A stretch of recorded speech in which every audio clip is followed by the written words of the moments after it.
If you enjoy a good murder mystery, the new Clue Escape game is where it's at. Everything you love about the original Clue game, but with an escape room twist. Join forces with your friends to escape Mr. Body's mansion, then work together to solve the murder. Was it Colonel Mustard in the conservatory with the lead pipe? Mrs. Peacock in the kitchen with the candlestick? You'll have to play to find out. Clue Escape Game. This new one-time solve mystery game is a must-have escape room experience you can bring home for your next game night. Clue is a trademark of Hasbro. The calendar is flipped to October, and that means the MLB postseason is back on TBS. Watch the biggest names and brightest stars in the American League take the field and battle it out for a spot in the World Series. Catch all the jaw-dropping action starting October 11th on TBS. And stay with us all month long as we crown an American League champion.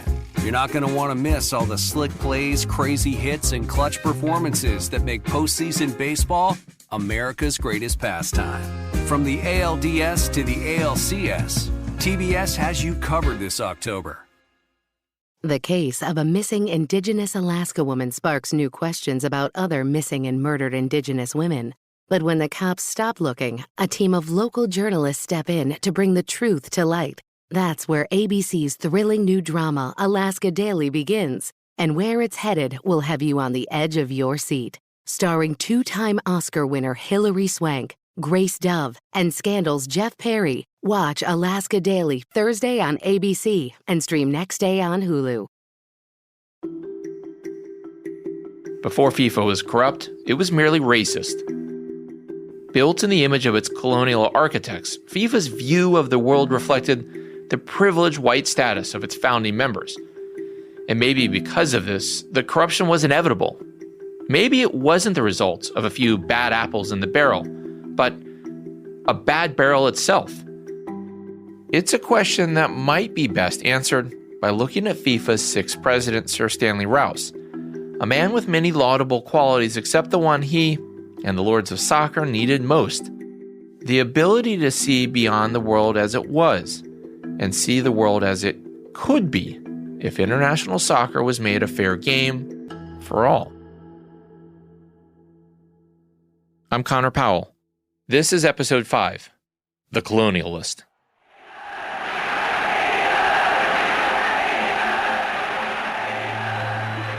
Bobby Moore's white shorts were caked with mud. His red number 6 long-sleeve English jersey dripped with sweat as he led his team up the steep staircase at London's Wembley Stadium to the Royal Box. Bobby Moore led England up to the Royal Box to receive the Jules Rimet Cup and the winners' medals. Standing there in a light mustard yellow coat and matching hat was the young British monarch, Queen Elizabeth II, as was FIFA's president, an Englishman named Stanley Rous.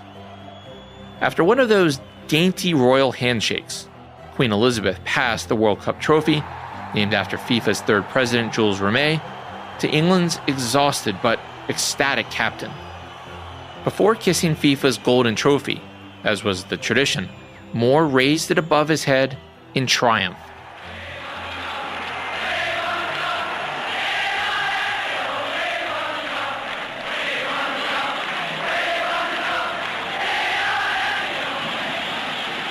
Winning the 1966 World Cup over West Germany on its home soil remains the proudest moment in English soccer history. For many soccer fans around the world, that 1966 tournament is the golden age of World Cup soccer, an era before commercialism took root, when the game itself, not politics or profit, was front and center. This golden era, like most of its kind, is a myth. An incomplete and often inaccurate story old men tell themselves to avoid an honest historical accounting.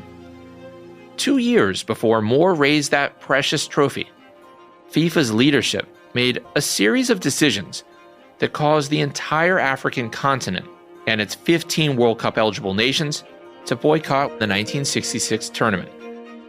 Think about that. An entire continent skipped the World Cup. That's quite a footnote for the history books. The seeds of this boycott were planted years before. And while FIFA was not then the criminal organization that we've come to know in our previous episodes, run by the likes of Sepp Blatter, Chuck Blazer, and Jack Warner, it was very much a Eurocentric, colonialist, and straight-up racist institution. In this episode, and the next few, I want to tell you about FIFA's history, one that looks beyond the polished golden era packaging that you find on FIFA's website, and share a realer history that includes the bigotry and racism that robbed an entire continent of even a chance at World Cup glory, and the embrace of ruthless authoritarian regimes that put profits ahead of everything the game stands for. These are the golden years?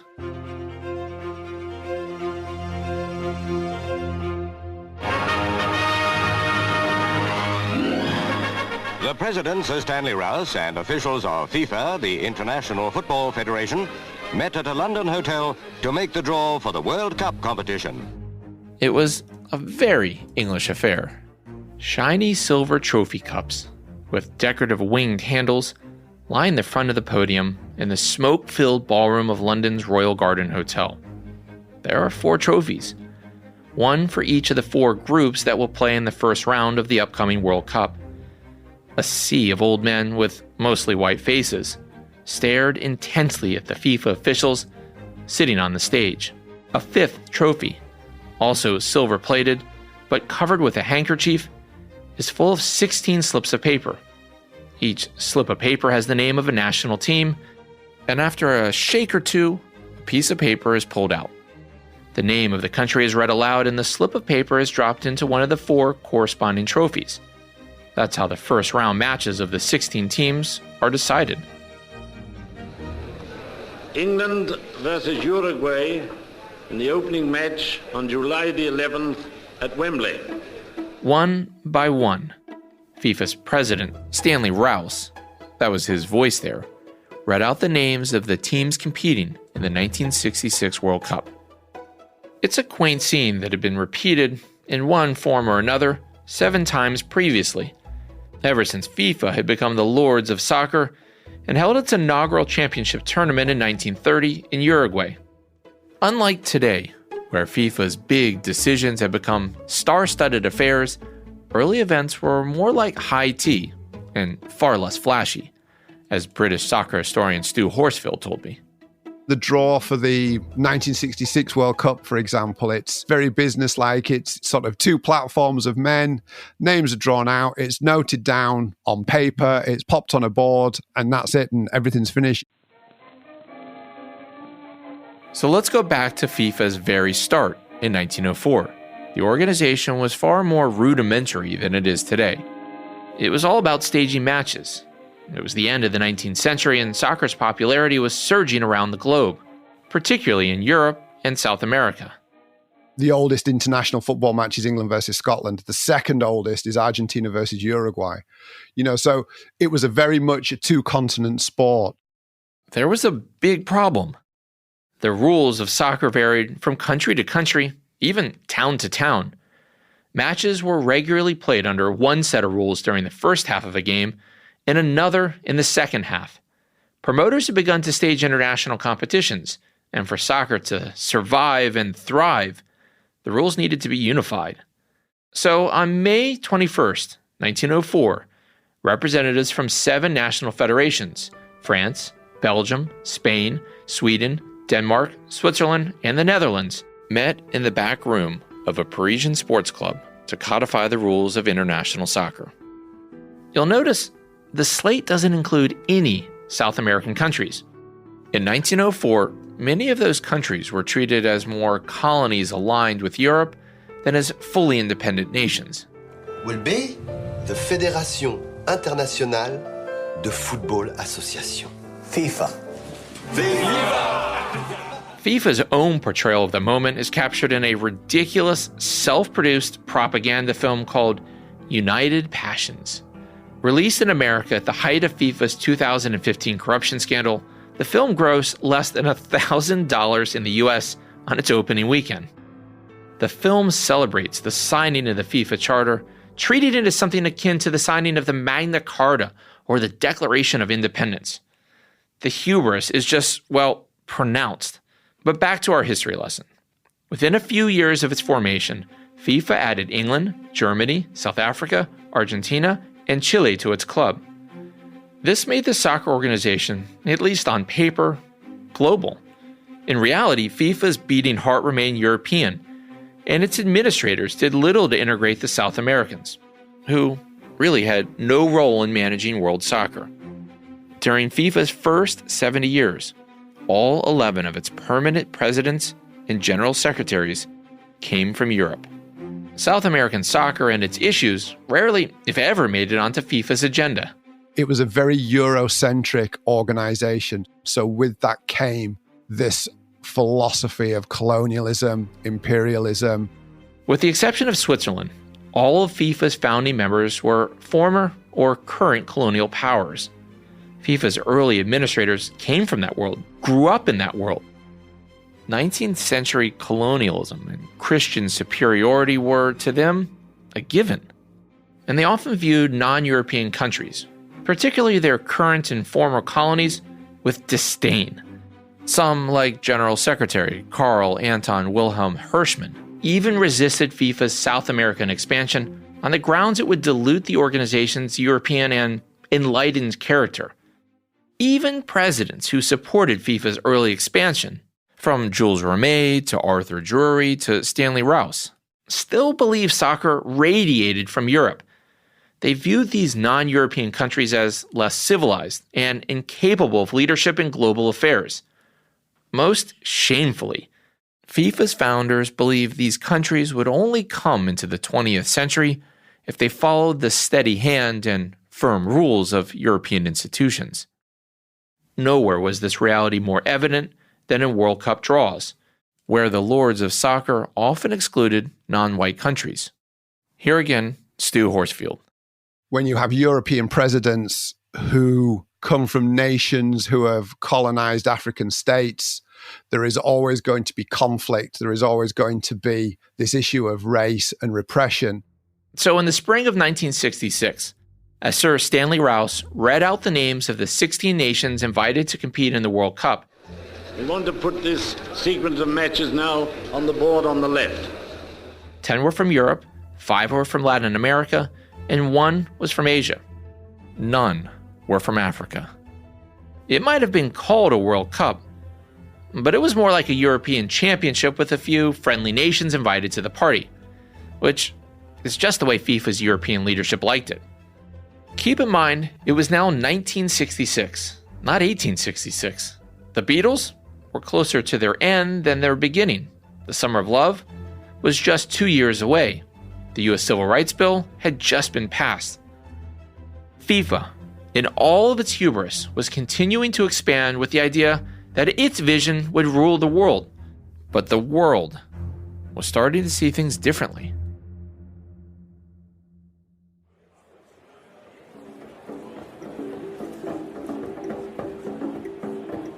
Small plumes of black smoke rose into the air.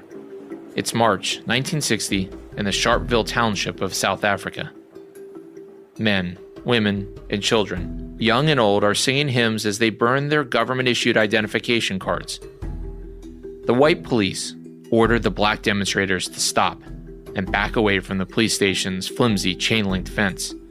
The 20,000 protesters ignored the barking commands and continued protesting the apartheid regime's newest racial decree that required black South Africans to always carry their IDs or face arrest. The peaceful protest turns ugly when a squadron of U.S.-built F-86 Sabre jets buzzed the crowd to scare protesters away. That's when the rocks begin to fly, raining down on the 150 or so white police officers. Police get the command to load their weapons. Then came the order to fire. Gunshots ripped through the backs of unarmed protesters as they fled. The Sharpeville Massacre, as the March 21st, 1960 murders are now known, left 69 people dead and hundreds more injured. It also put an international spotlight on the South African government and its horrific apartheid system. Historian Peter Alegi wrote about the events of that day in his book African Soccerscapes: How a Continent Changed the World's Game. Well, apartheid was a harsh form of government-sanctioned racism and segregation carried out by a white minority in a country where they never represented more than 20% of the population. If the white Afrikaans government was embarrassed or remorseful about the vicious and racist attack, they didn't show it. No, they doubled down. A little more than a week after the Sharpeville massacre, the Interior Minister Jan de Klerk said the segregation of South African sports would continue, especially in the increasingly popular game of soccer. Not only were mixed-race teams outlawed in South Africa, but so were mixed-race teams from other nations. This would be a big test for FIFA.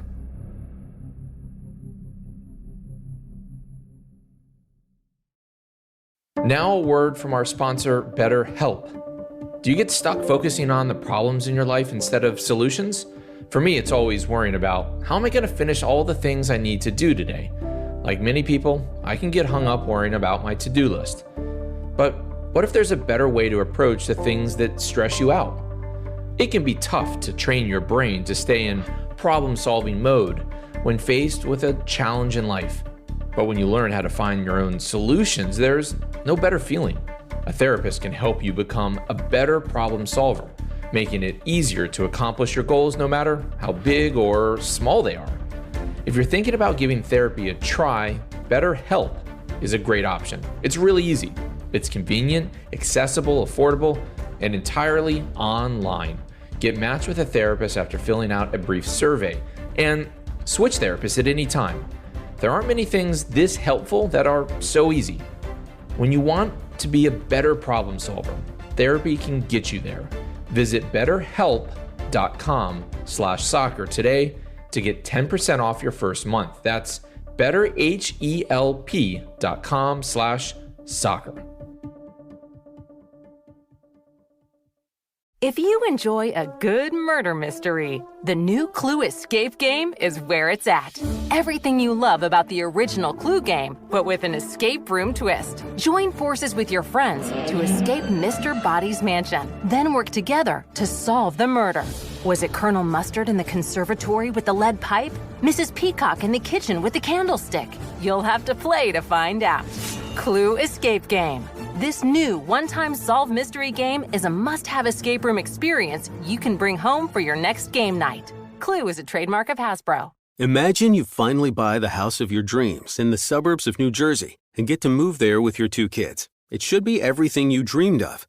When suddenly, right after you move in, you receive a mysterious letter that says, "Dearest new neighbor at 657 Boulevard, allow me to welcome you to the neighborhood. Do you know the history of the house? I've been put in charge of watching and waiting for its second coming. This message will not be the last. I am the watcher. 657 Boulevard is my obsession, and now you are too." Believe it or not, this is the insane story of The Watcher, the new Netflix show from Ryan Murphy and Netflix. Naomi Watts and Bobby Cannavale play the married couple who have finally achieved their dream of buying a beautiful family home in New Jersey, sold to them by realtor Karen Calhoun, played by Jennifer Coolidge. Their dream soon becomes a nightmare as each new letter from The Watcher arrives. Will they find out who's behind the letters or be driven out of their home? October 13th, only on Netflix. The August air was thick and oppressive when FIFA gathered for its 1960 World Congress. But the scorching Mediterranean sun wasn't the only thing causing delegates from FIFA's now 69 member nations to sweat that summer. Only 3 years before, Egypt, Ethiopia, Sudan, and South Africa, the only 4 independent nations in Africa, united to form the Confederation of African Football, or CAF. CAF gave the continent a permanent say inside FIFA. And while some in FIFA's leadership saw the formation of CAF as a healthy sign of soccer's global reach, the expansion was a political conundrum for FIFA's old guard. Here again is historian Peter Alegi. Egyptians, Ethiopians, and Sudanese demanded that South Africa field a racially integrated team at that inaugural African Nations Cup in Khartoum. But the White Association refused to do so, basically hiding behind an excuse that they couldn't do anything about government policy. Citing its policy of racial intolerance, these 3 African countries voted to expel South Africa from CAF shortly after its formation. Now in Rome, with the Sharpeville massacre still fresh in the mind of its delegates, the same 3 African nations demanded FIFA boot South Africa from the global soccer community. It was an inherently racist football organization that would not tolerate mixed race teams. It would not tolerate competition between black teams or white teams. FIFA was formed by Europeans for the sole purpose of governing international soccer. So the idea of FIFA expelling one of their own for political reasons was unthinkable to most of FIFA's Eurocentric members, especially since such a move would force those same nations to look directly at their own colonial past. FIFA was terribly concerned about the political ramifications of this within the organization. Many of the non-European, non-white delegates felt the organization had to act. Doing nothing risked undermining FIFA's policy of non-discrimination towards players of all races. Under the sweltering Roman sky, FIFA's Congress voted 52-10 to adopt a resolution declaring soccer matches open to all people, regardless of race or religion. They stopped short of kicking South Africa out directly. Instead, they said any nation that continued to practice racial discrimination would be expelled from FIFA within a year. It was a courageous policy forced on the founders by FIFA's newest members, and it had real consequences, as Alegi explains. By late 1961, time was up. South Africa turned down the opportunity to introduce racially integrated football, and FIFA suspended South Africa in September of 61. The suspension meant that the apartheid regime would be banned from the World Cup and from many other international soccer competitions. A devastating blow to a sporting nation that had not yet faced international pressure for its apartheid system. And this was a symbolic victory at a very difficult time for the liberation movements in South Africa.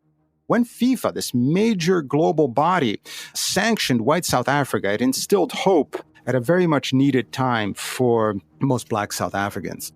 It was historic. FIFA had set itself apart from most international organizations for its willingness to tackle a difficult human rights challenge. This was really the first major incident in international football of expulsion due to racial discrimination. But the moment was fleeting. Just 3 days later, the very same group that booted South Africa out elected the conservative Englishman Stanley Rous, a staunch defender of South Africa, as its president, and in so doing, set up more than a decade of conflict.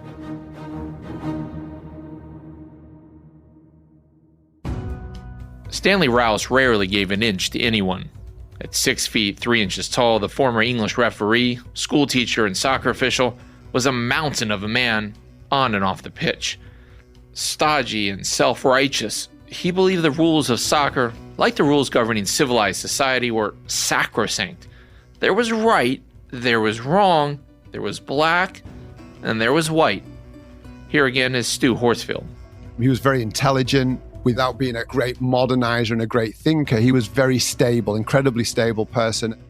FIFA's sixth president was once asked by a journalist if he had ever been offered a bribe. Rous sneered at the question and the implication that a man of his moral grounding could be corrupted by money. Ha! He insisted that any attempt to bribe him would be a foolish endeavor, and he vowed that anyone who tried would be expelled from the sport. He was so incorruptible. He said anyone who wanted to be on a FIFA committee should pay for their own train ticket or airfare to Zurich, now the home of FIFA, and earn their spot. The only thing more rigid, more immovable than Rous's Victorian principles were his steadfast imperialist beliefs. Rous believed in the superiority of the British Empire.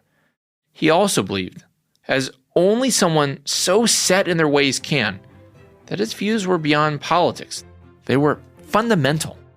As such, he said sports and politics should never mix, nor should sports be used to promote a political agenda. As a very well-educated young man, he was also, of his time, a man who believed in the amateur ethos and that sport shouldn't be a battleground for politics. Rous once described an African referee training program as missionary work, which I guess means Rous wasn't against mixing sports, religion, and politics if his own conservative, Christian, and colonialist beliefs were being upheld. So it might not surprise you to learn that Rous was a vocal supporter of and regularly expressed sympathy for South Africa's brutal apartheid regime and its all-white soccer association. When Rous was elected FIFA president, just 3 days after the organization suspended South Africa, he immediately went to work to undo the ban. He was constantly trying to find ways to get apartheid South Africa readmitted.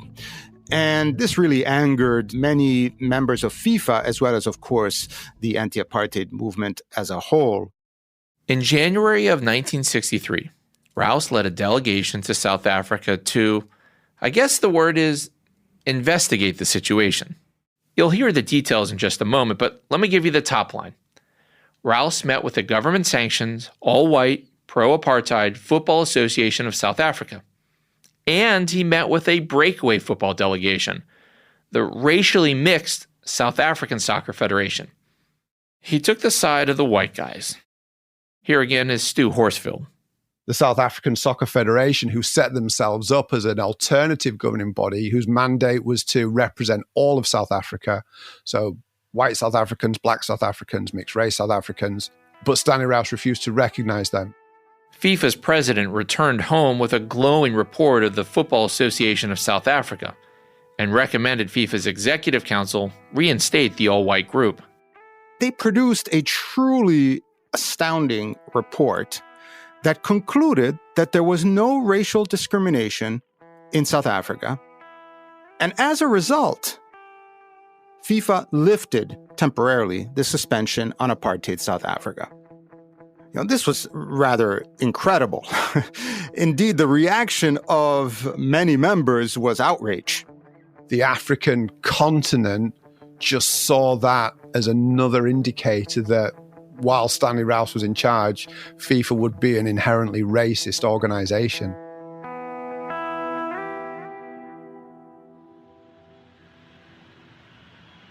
When Stanley Rous's plane touched down in Egypt in January of 1963, Cairo's once rudimentary airport was nearing the end of a 6-year construction project.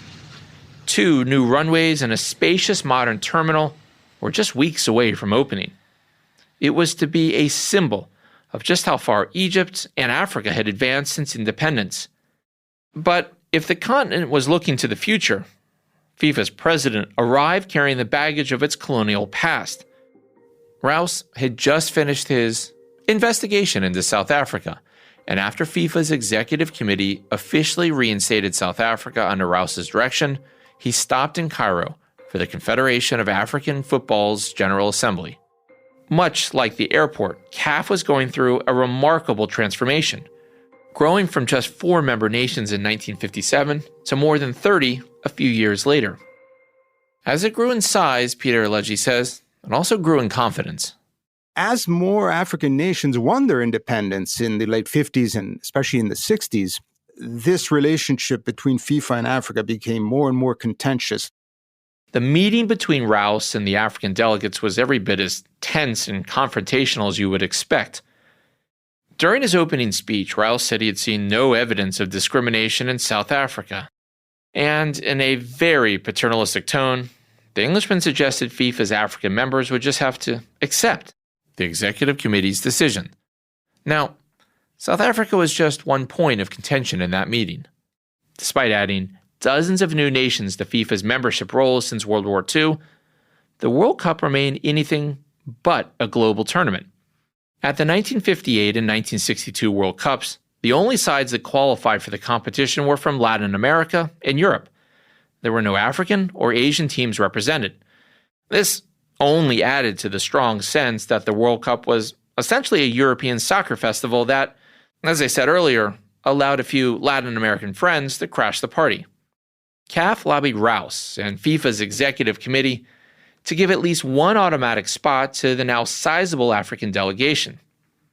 When FIFA announced that the top African and the top Asian team would be forced to compete in a winner-take-all playoff to secure the one non-European, non-Latin American spot in the 1966 World Cup, CAF decided the only way to force FIFA to take their concerns seriously was to withdraw en masse from the global tournament. In other words, stage a boycott. So Africa just boycotted the entire 1966 World Cup qualification process and didn't enter the tournament. Some 70 nations tried to earn a spot in the 1966 World Cup. None, of course, were from Africa. But the continent was represented, at least in terms of talent. While England won the tournament on its home soil, and Bobby Moore hoisted the Jules Rimet trophy before 80,000 ecstatic English fans, the top goal scorer of the tournament played for Portugal and was born in Mozambique, then a Portuguese colony. Even though the African nations boycotted the 1966 World Cup qualifying process, CAF did achieve a big victory off the field. 78 of FIFA's 100 members voted to overturn Stanley Rous's recommendation and once again suspend, though they didn't expel, South Africa from world soccer play. Rous had overruled FIFA's membership, and now 3 years later, FIFA's members had overruled Rous. It was a monumental slap in the face to South Africa's apartheid regime, and to Rous.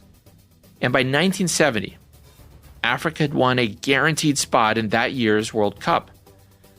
In those turbulent times, the world was changing, and Rous and his ilk were stuck in the past. And he would soon face, once again, the collective wrath of the African continent.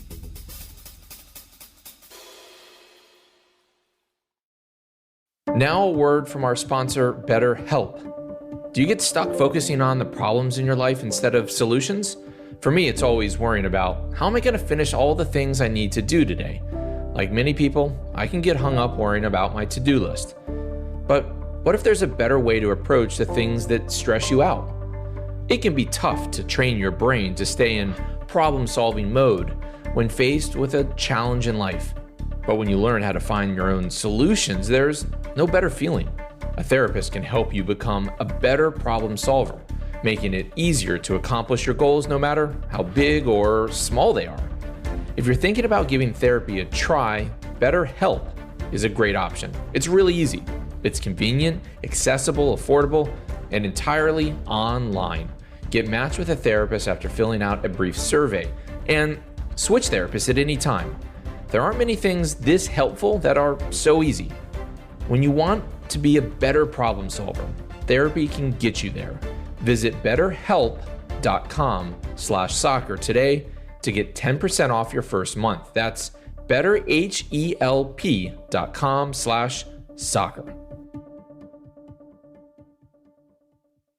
If you enjoy a good murder mystery, the new Clue Escape game is where it's at. Everything you love about the original Clue game, but with an escape room twist. Join forces with your friends to escape Mr. Body's mansion, then work together to solve the murder. Was it Colonel Mustard in the conservatory with the lead pipe? Mrs. Peacock in the kitchen with the candlestick? You'll have to play to find out.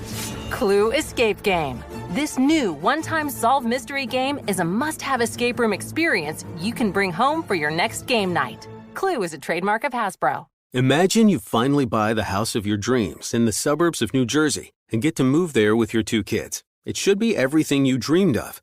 When suddenly, right after you move in, you receive a mysterious letter that says, Dearest new neighbor at 657 Boulevard, allow me to welcome you to the neighborhood. Do you know the history of the house? I've been put in charge of watching and waiting for its second coming. This message will not be the last. I am the watcher. 657 Boulevard is my obsession, and now you are too. Believe it or not, this is the insane story of The Watcher, the new Netflix show from Ryan Murphy and Netflix.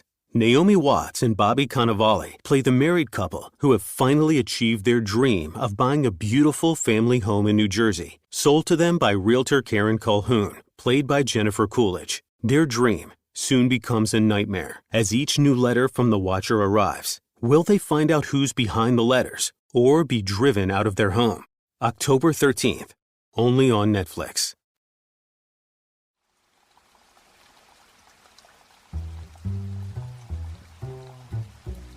It was a gray, rainy day in Frankfurt when Stanley Rous woke and walked to breakfast. For almost 13 years, the aristocratic Englishman had been the most powerful man in world soccer. In his mind, his re-election was a foregone conclusion. Yeah, sure, there had been some disagreements between FIFA's old guard and its newer members on his watch, but what Rous thought were isolated disagreements over South Africa and automatic spots at the World Cup were clear evidence to his detractors of FIFA's inherent racism and ingrained colonial structure. They wanted change.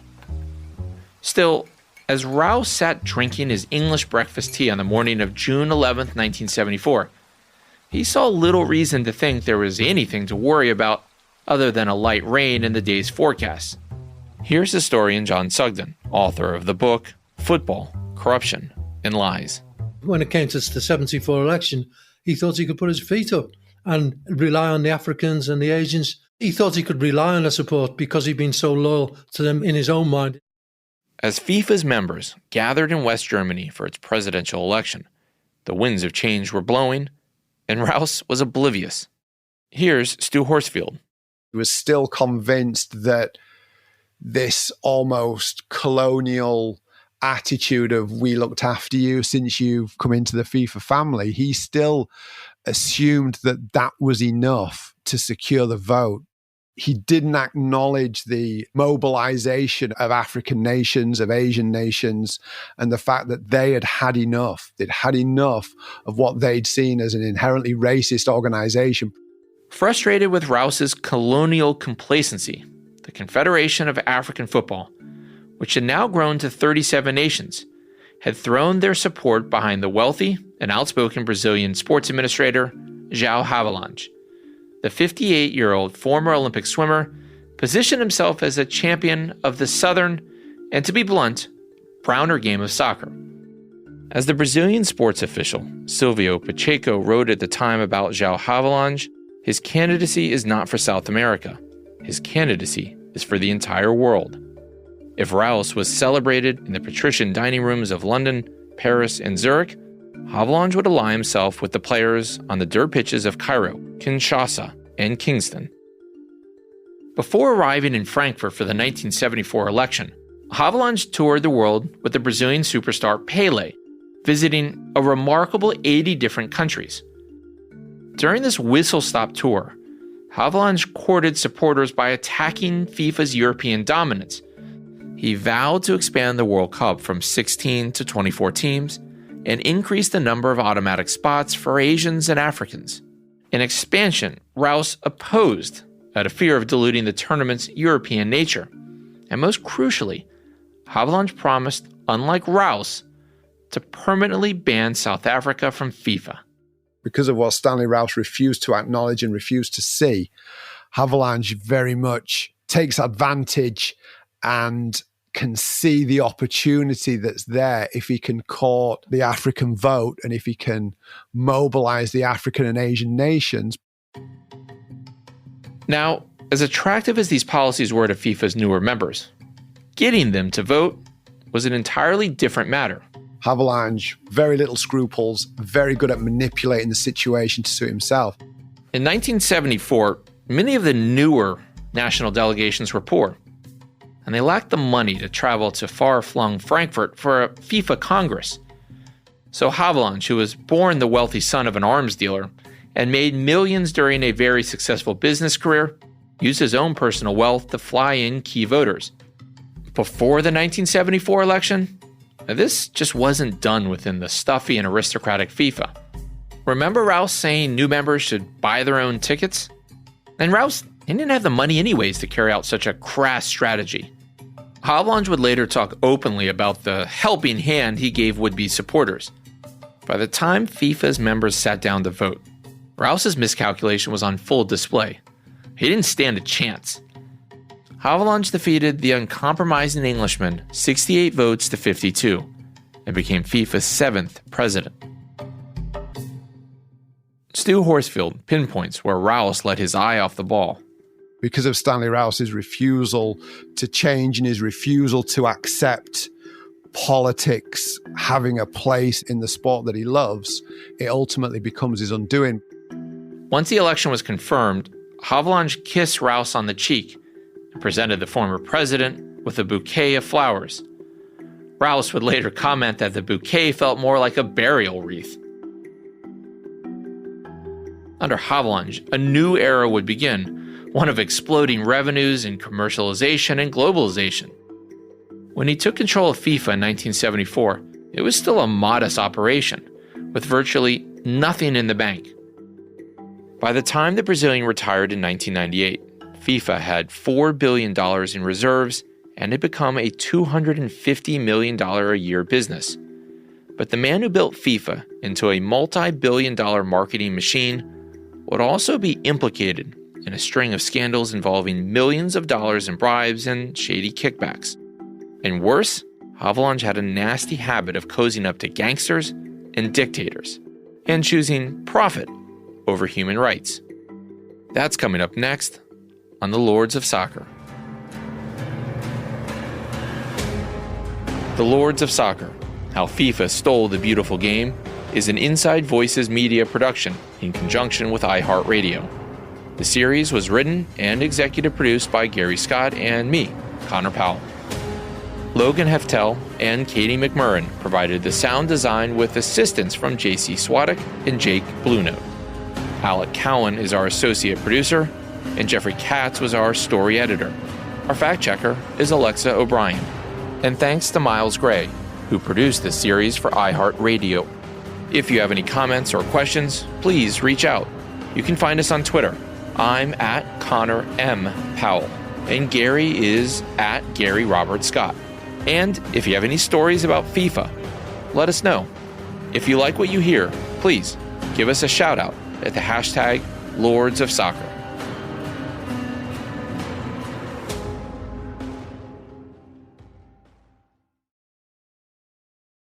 With the new season comes new savings. This autumn, our mattress prices are falling like leaves during our Sleeptober sale. For a limited time, get up to $600 off your dream mattress. Choose from our Ultra Comfy Original or Original Hybrid, our Wave Hybrid for support, or the best of both worlds with our Nova Hybrid. Don't snooze on Sleeptember. Shop online at Casper.com or a participating store near you today. Sale ends October 16th. Exclusions apply. See Casper.com/promo. The case of a missing Indigenous Alaska woman sparks new questions about other missing and murdered Indigenous women.